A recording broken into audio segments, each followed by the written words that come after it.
Hey everyone, we are with Scott Rosenberg, who's the author of Say Anything, and we're at, tell my viewers where we're at, actually. Tell me what? Well, tell my viewers where we are at. Where are we? We are at Hotel Shattuck and Vibe Restaurant in the city of Berkeley. And it's a great backdrop from which to talk about blogging, and so I'm going to order, you know what? I'm going to order right now. I'm going to turn off this. Alright Scott, now that I've ordered my young green salad, or whatever it is, I want to talk about the state of blogging, but before we get deeper into that, one of my favorite books, and thank you for the paperback edition, Say Anything. I did it again. You know what? We were talking about that off camera, where everybody says say anything as opposed to the title, which is Say Everything. And it's Say Everything. That's because of the movie, right? It's because of the movie, but you know, you can say anything, you can say everything. It's all fine. But if you search for the book, if you search for Say Everything, you'll get the book. How did you come to write this great tome about, is it appropriate to say the history of blogging? Yeah, sure. Yeah, that's what it is. I was one of the founders at Salon.com, and I started reading blogs really early. I was the technology editor, and so I was keeping up with what the technology writers on the web were doing, and they really were the first to invent what we call blogging today. So they were doing this back in like 1997, 1998, and I was tuned into that and really kind of excited by it, and watched kind of with amazement over the next few years as this thing took off and became what it is today, which is millions of people contributing their thoughts and words and images and videos and everything else to the web. And I just thought this was a story that needed to be told, and particularly as things expanded, as this phenomenon grew, some of the stories of the people who started doing this first have a lot to teach us, I think. Not only about blogging on your own and doing this stuff, but also today a much even wider group of people is now kind of living their lives on Facebook, using Twitter, using social media in all of these expanded forms. And it creates all kinds of problems for us, right? It's dilemmas, issues that come up, things like not for me. Because since you said that, to me it's social broadcasting, so my accounts are linked together. But for people not me, they spin about it a lot. So the kinds of problems I'm talking about are for people who aren't used to necessarily living their lives in public or being media creators, and who come to this very innocently and generously, thinking this is for me to express myself and say what I think, which it is, but who then maybe say something about their workplace that comes back to bite them. People lose their jobs. Recently, right? It happens. Yeah. There's this kind of steady wave of these stories. So today, every time we get a new generation of technology or a new media form, a new platform, it's like we go through amnesia and we forget all these lessons that we learned the last time through, and we start at zero, and everybody realizes once more, what I say online can affect my offline life, or how will talking about my personal life and my family life in public, on the web, affect my relationship with the people I care about. Things like that. That's just a couple of examples. People gotten more savvy about what they put on, or less? I think, like I said, I think people do get more savvy, and the number of people with experience and with an awareness of this grows all the time. But we do have this weird sense where, we learned a lot of this stuff in the early days of the web, in the mid-90s, when people started putting web pages up. And then blogs came along, and people started doing making the same kinds of mistakes, getting fired because of what they wrote. And then people learned lessons about blogs. A lot of that are the stories that I tell and Say Everything. And then Facebook comes along, and what happens? It's like we start over again. People forget that Facebook was a little more complicated because Facebook also started with this promise that it was going to be private to you and your friends, which to some extent it can be, but it's constantly sort of tinkering with the way it works, and things that you thought were private suddenly become public. And, that Especially happens. for college students. Yeah. I got to ask you, how did you come to start Salon, and why did Salons fold? I mean, if I don't get that out, someone's going to say, "Hey, you should have asked him about." You know. Well, it didn't fold. It's still around. It's still a thriving and successful news site. It's still I misspoke on that because I did read it the other day. Yeah, it's financially troubled over through the years, but it's still around. We started it. It was a group of us from the old San Francisco Examiner. I'd been there about 10 years, and there was this newspaper strike in 1994 in San Francisco. Right. And it was a kind of exciting thing for me because I spent the 2 weeks of it helping put a newspaper on the web, a strike paper, this was 1994, so it was really early in the web saga. What was it called for those who? San Francisco Free Press. Is it still up? There is a kind of a site that the Well maintains. There's a kind of historical time capsule, so you can find it if you search for San Francisco Free Press.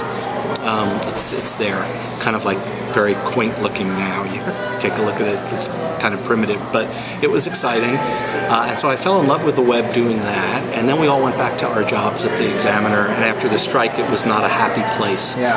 So my boss was the arts and entertainment editor, David Talbot, went out, raised some money, and he always wanted to start his own magazine.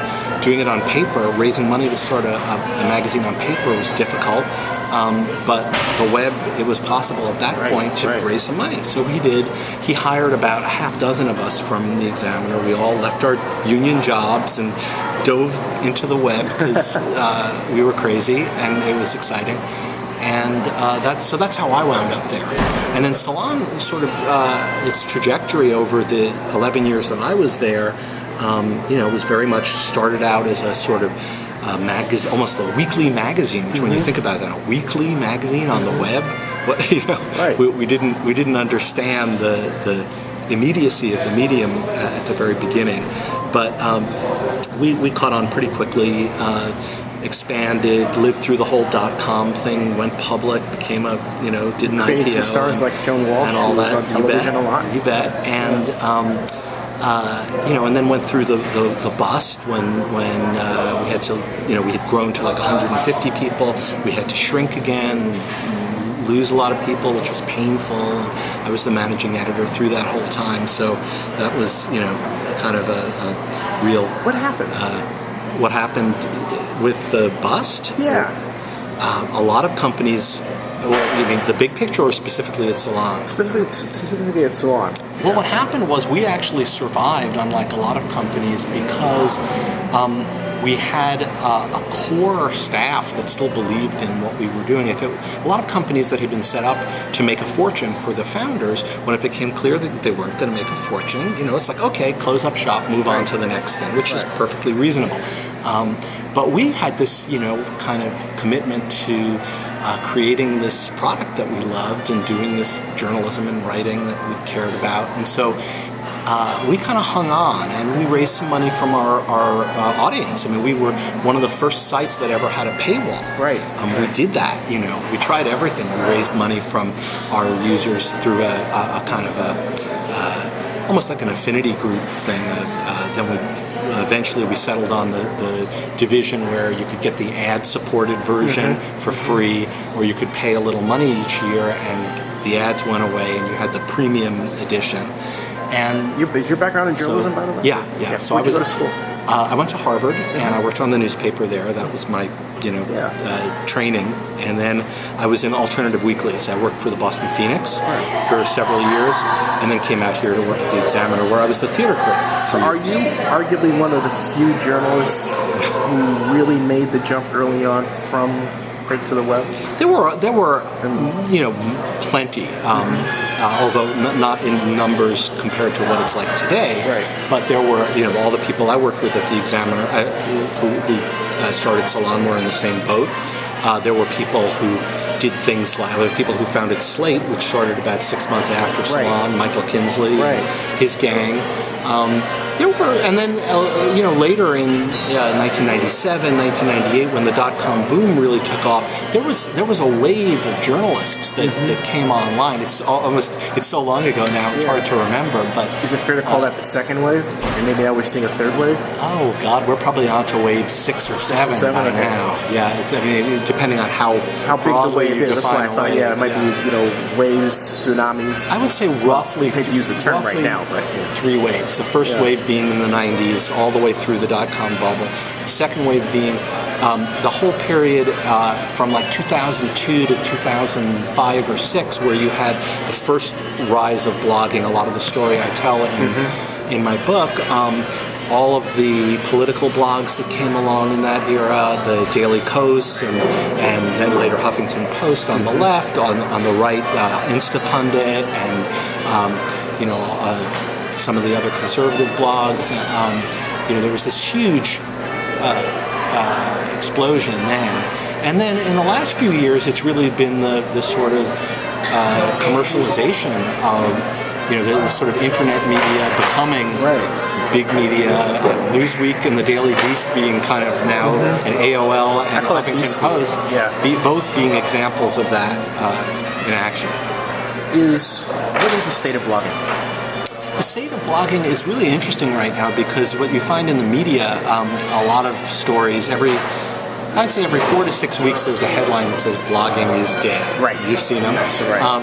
And that's been going on for a while, but for the current crop of those stories has been going on for about 2 years. And basically the story goes like this. It's that Twitter and Facebook have come along, people are using social media, and they're abandoning their blogs. Now, you can certainly find examples of that. There are people who have done this. But if you look at the numbers for blogging, they're still growing.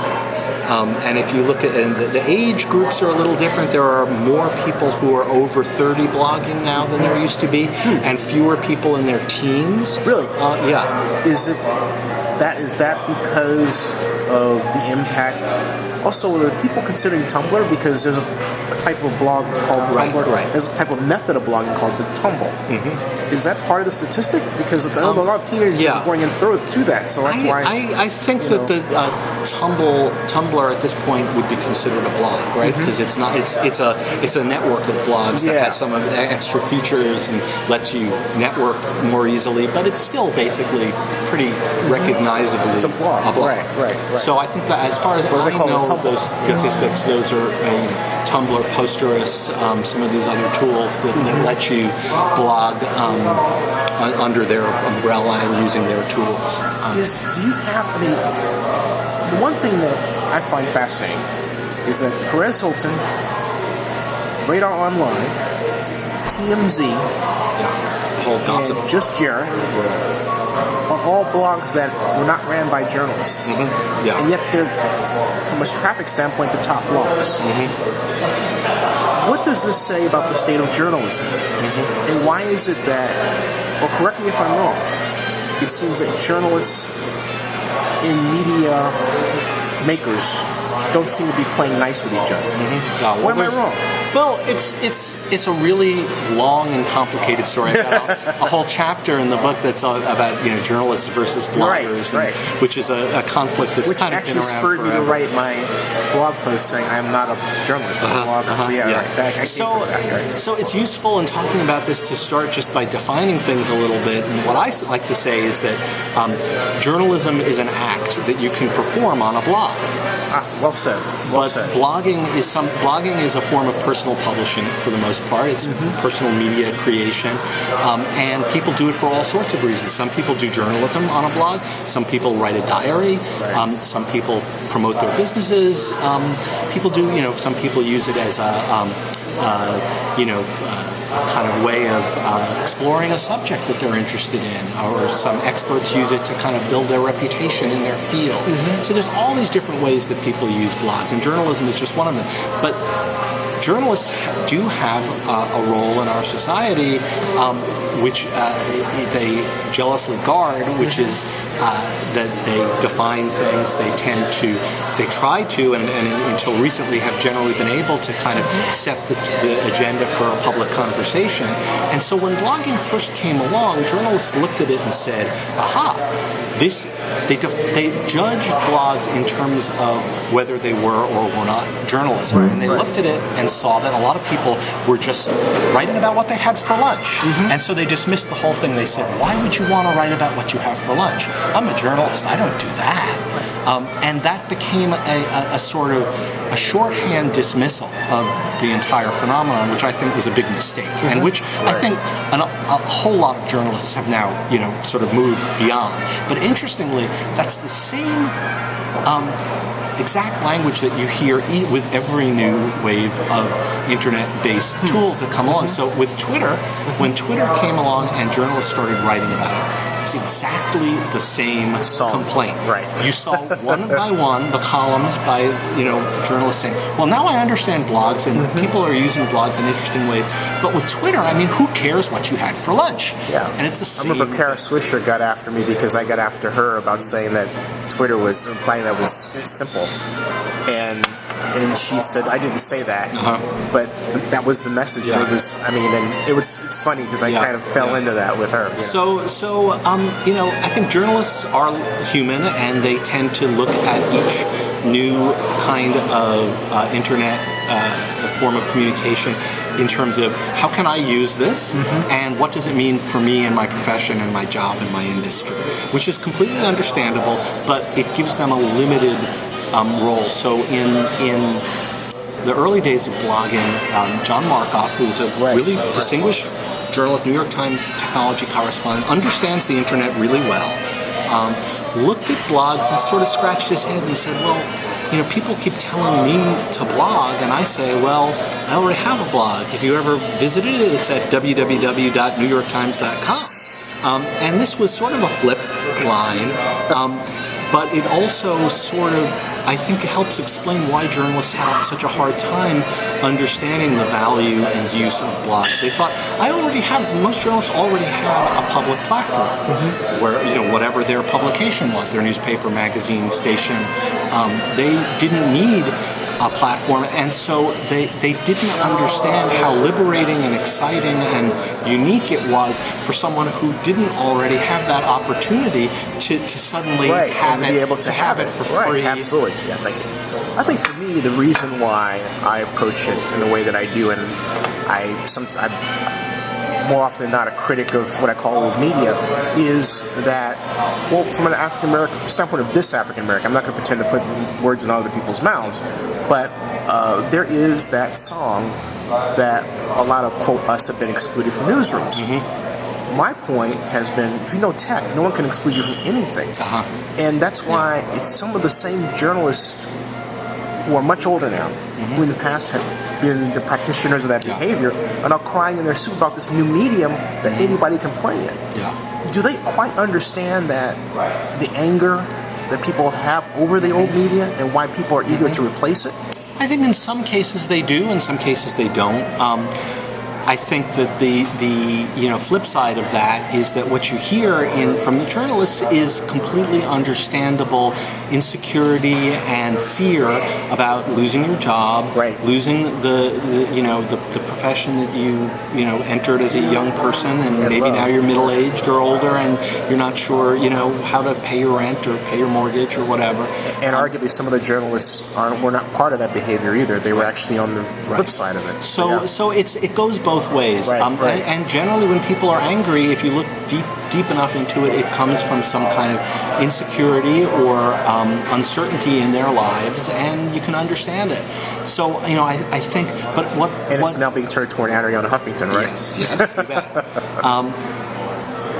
As some of it's generational. So as the people who grew up assuming that they were entering a stable profession retire, and people who are entering journalism knowing that it's not a stable profession or that it's a profession that's in profound change, that the outlook will be different.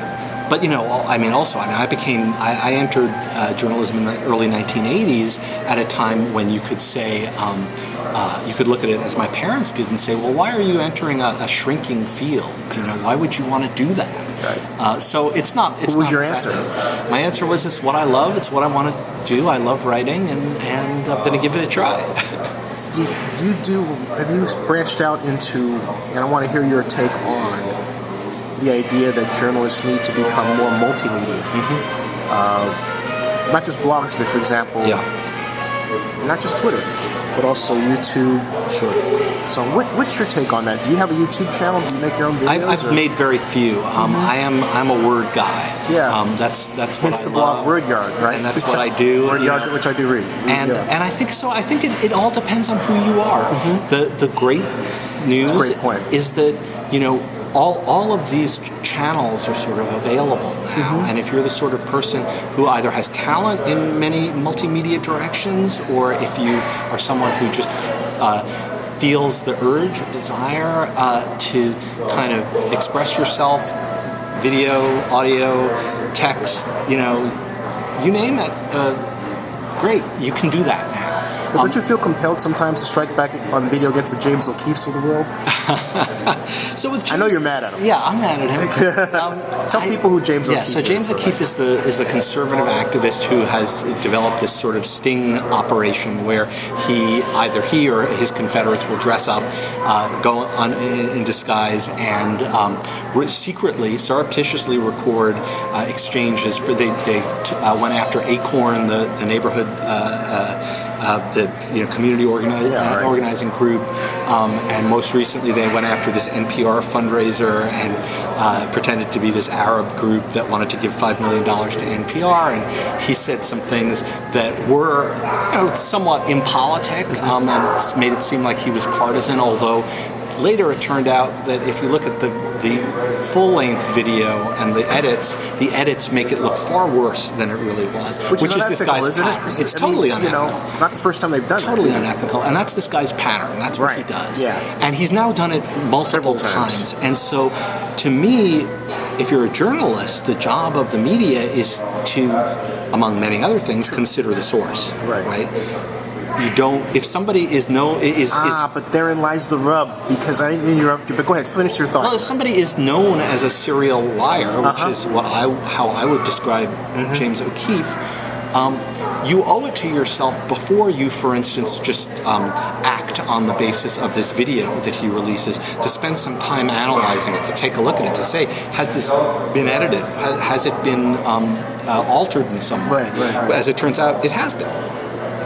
Now, how do you combat that if you are a journalist whose knowledge, not you, I'm just saying in hypothetical, whose knowledge of SEO is not only non-existent, but maybe you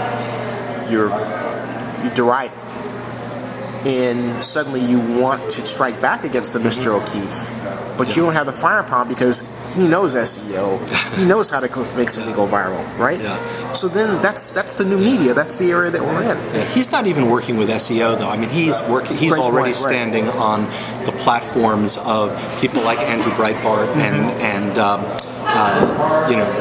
Daily Caller, these conservative outlets, and there are liberal outlets too. But they already have an audience.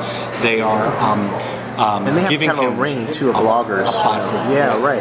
And the people who are responding are people in the mainstream media who have big platforms too. So this one isn't about SEO, I think, so much as about it's more about the speed of the news cycle. I say that because, I use that as an example, maybe not the best one, but I was thinking also about the tale of a woman named Jessica Slaughter. Actually, not a woman, a girl, who was 11 years old, who got on Stickum, which is this live stream, and said things like, I'm going to pop a Glock, right, and make your brain into a slushy. And it became viral, and it wasn't even television-based, it wasn't even blog-based, it was based online, but then using a forum called 4chan. Yeah, sure. Right, that's what I'm, that so amplification. Right. And that's a phenomenon, right, too. I mean, just saying, O'Keefe is working in a somewhat different world at this point. But in all of those situations, I think the important thing is always going to be context and what. So, you know, the 11-year-old girl and 4chan, that's a scary combination right there. Right. You know, and yet a common one, it seems. And but for someone like OKeefe, where you're dealing with a world of people in politics and media who should know better. I mean, so my beef there is that NPR fired its CEO on the basis of this video within 12 hours after the video came out. And knowing that OKeefe is someone who doctors and edits videos in misleading ways. They didn't fight. They didn't fight, and they didn't even sort of take the time, as later, somebody on Glenn Beck's website, The Blaze of all places, they went 2 days later and did the sort of scene-by-scene analysis of the OKeefe video, the 10-minute version, which was the one that made this fundraiser look so bad. And they said, well, you know what? I mean, he was probably still off the reservation in a variety of ways, but he was framed.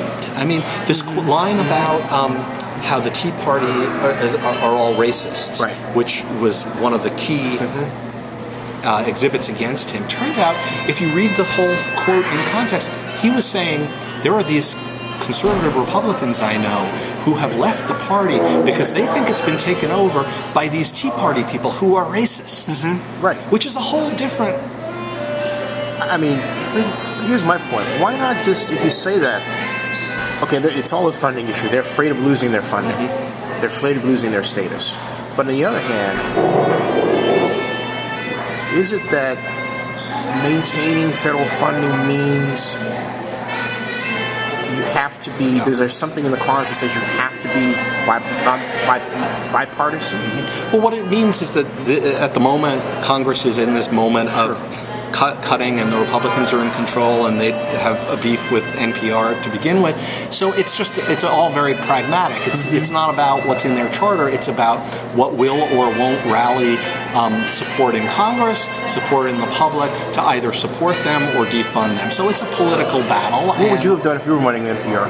If I were running NPR, I'd like to think I would, I'd do more to expose OKeefe, to say, you know what?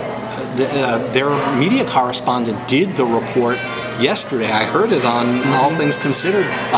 They took it apart. And I would say, let your journalists do that job before you fire people. That's a great point. Right. And they didn't. So, I mean, I think that there's more going on there. It's a really complicated story.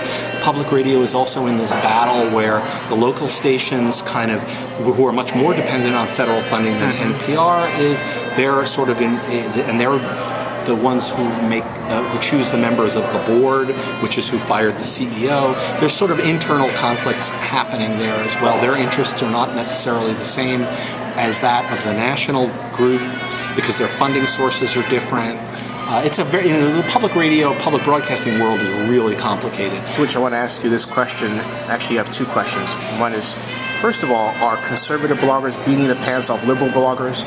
And segue into the Huffington Post, what do you think about that deal and what it says about the future of media? Yeah. So to answer the first question, I don't think that there are vast numbers of conservative and liberal bloggers. We go through these phases.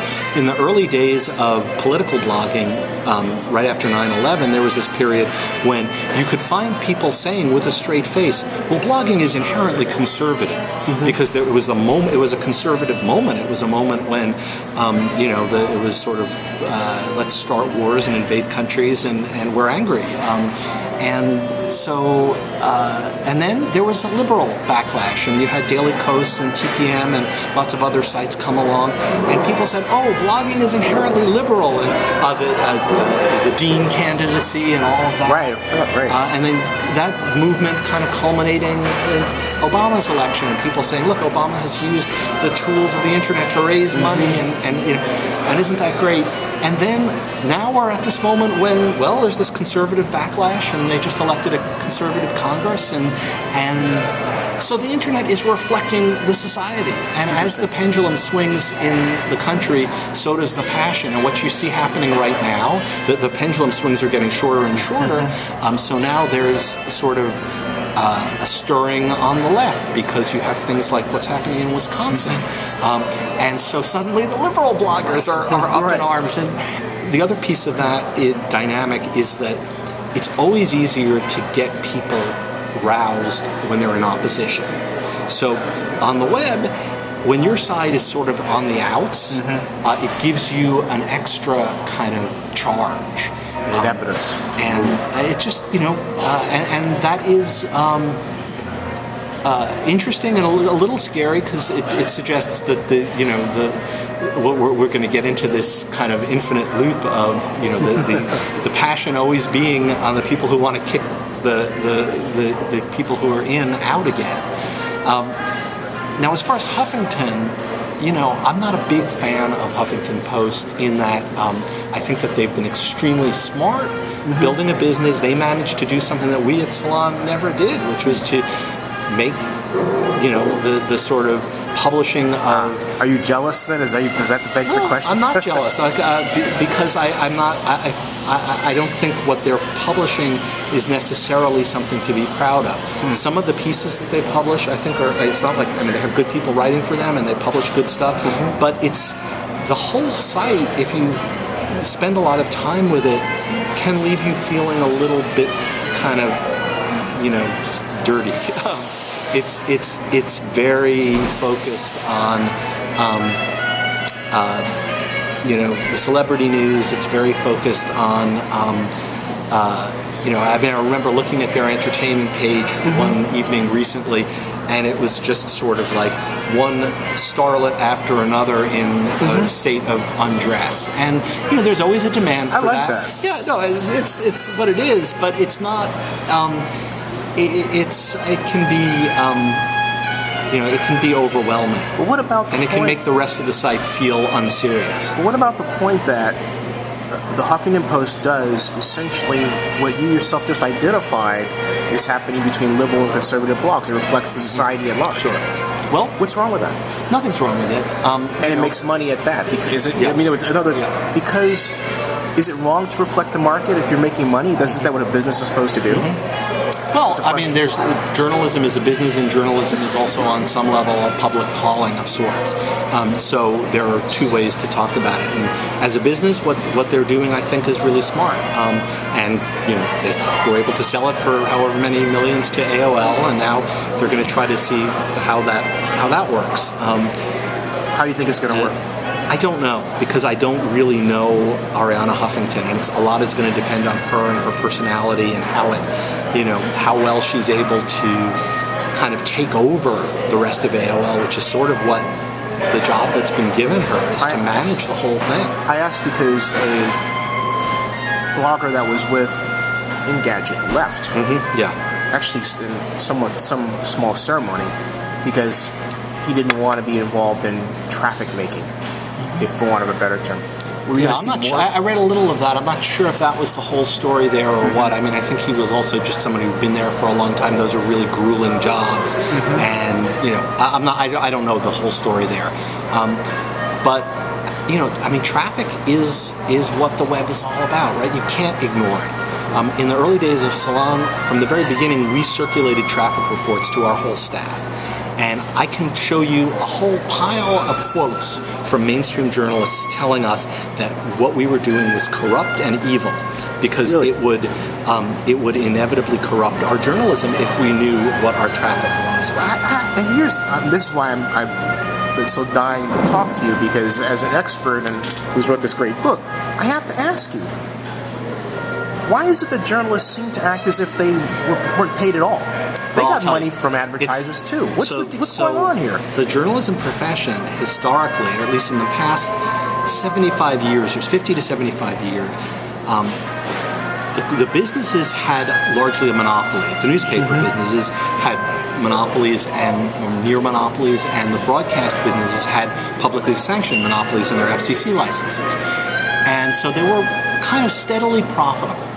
And what they did was they set up this division of responsibility within the companies, what they sometimes called the church-state division, or the wall between business and editorial. Sure, right. And this had real value. I mean, it meant that they could say with a straight face that, our coverage is not influenced by our advertisers. And that's a useful thing to be able to say. I wrote for the Montclarian, and they let me go specifically because Chip Brown did not agree with then Oakland Mayor Ellie Harris' push for strong mayor, which I was an advocate of, and openly working for the mayor at the same time. I just got hired. Yeah. But he said Kaiser's complaining about this, and they're going to pull our ads. See what I'm getting at? So in other words, what you're saying is that this was an ideal that was often ignored or not lived up to. And totally. I mean, you can ask why is it that you would see so few investigations of labor practices at department stores in America's newspapers? Because department stores were the big advertisers. And Federated was spending a lot of money. So not a perfect system, but this was the system. And what it meant was that when you became a journalist, and this was how I spent the first half of my career, you considered it a point of pride that you knew nothing about the business. The business was over there. It was those guys. Sometimes it was referred to as the dark side. And, the idea was that it was like this other world that you did not enter, that if you entered it, you were corrupting yourself. So this is why we were told this about the traffic notice. So now, as I think about it and listen to you, we are in a situation where the business is being turned inside out. And it's changing. The old... You can now see the sausage, right? Right. Yeah. And there are people who are really How the sausage uncomfortable is made with this. Yeah. There are people who think this is a disaster and ethically atrocious. And then people like me, so what my... people in the early days of Salon would always ask me, you're involved in the business too. How can you do that? You're an editor. And I'd say, well, somebody's going to be making these decisions, and I'd rather it be somebody who has the ideal of journalism in his head somewhere and who cares about the editorial quality of the publication than have it be people who don't have that in their heads. Right. And I still think that's if you don't have that, if you're not ethical yourself, then no system is going to make you ethical. I think that, and in an era like this where the business is in total flux, we're rewriting the rules. Let's have journalists and let's have the people who are editors involved in the rewriting of the rules instead of saying we're above that or we're washing our hands of that. We'll come back when you figured out how to make money again. Yeah, you said you were just at a conference about ethics, right? Well, give us a brief kind of... there was a conference last fall called Block by Block that was all about the new local news sites. I was there, and then coming out of that, I'm doing a project for this journalism institute called JLab at American University, which is all about handling the new kinds of ethical quandaries in local journalism. What kind of ethical quandaries? Well, everything from the situation that you find yourself in if you are a proprietor of a one-person news site on the web for your small town, and you're also the person who sells the ads. That's like the most classic thing. All the way to interesting new kinds of problems that come up, for instance, with sites that publish reports, police blog items, right? Now, in the old days, a lot of community papers would publish them. Some would publish the names and people who were, say, arrested, right? And they would say, well, it's a matter of public record. It's in the police log. We're going to publish this. And then you'd recycle the paper that week and it was gone. But now you're a website, you're in this Google, you've got this person's arrest name there. It turns up when you Google the name, and did you follow up? Did you actually have a report there on whether this person was convicted or went to trial or the charges were dropped or what? And if you didn't, well, are you being fair? Are you doing right by that person? It's actually given rise to the reputation management industry because people don't do that homework, and next thing you know, someone's got a big screw up and they have to fix it. And you're right, but if you're in journalism and you're trying to be ethical, so ideally you want to actually do it right yourself without needing to have the reputation management people come and insist that you change things. Yeah, because I've been on that side where I say, hey, can you fix this because I have somebody whose mother's crying, which is happening. Yeah. Where do you see us going in 10 years? I mean, if you could put on your Toffler hat. Yeah. I'm always. So it's like I don't know if Toffler would have wore this, but it's more like Indiana Jones style. Yeah. It's keeps me dry. I'm always wary of doing that because I don't have a very good record. I have a good record in some ways. I'll take a chance. I was able to predict Google's importance from early on, so I'm proud of that. Blogging took me. I was actually slow to kind of really catch on to it, but I think. Will blogging be replaced by video blogging? I don't think. You see, we're always talking in terms of replacing, and if you look at the history of media, you see that media forms almost never die. They almost never get replaced. We still have radio today. TV came along, we still have radio. We still have live theater. Movies didn't kill live theater. I was a theater critic for 10 years. They get redefined. So this is the story. Maybe there's more types of media. But each new type that comes along expands the universe. It doesn't necessarily. So, if you think about the history of media, it's true. Telegraph is now gone.